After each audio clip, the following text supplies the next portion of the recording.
কোন কোন ক্ষেত্রে একজন নারী তার সন্তানদের উপরে হেফাজত বা হিজানতের অধিকার হারিয়ে ফেলেন?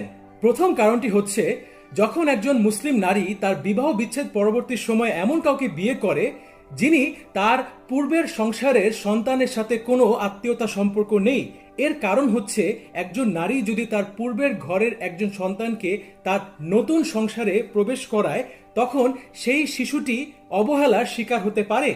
তবে একটি নারী সেই উক্ত হেফাজতের অধিকার পেয়ে যেতে পারে যদি তার বর্তমান স্বামী তাকে তালাক প্রদান করে অথবা তিনি মৃত্যুবরণ করে। দ্বিতীয় কারণটি হচ্ছে, যখন একজন নারী তার পূর্বের স্বামীর সংসার করা অবস্থায় তার স্বামীর বাসস্থান হতে দূরে কোথাও গিয়ে অবস্থান করে। এবং তৃতীয় যে কারণটি হচ্ছে তা হচ্ছে, যদি একজন নারী তার বৈবাহিক জীবনে বা তার বিবাহ বিচ্ছেদের পরবর্তী সময় একটি অসামাজিক জীবনযাপন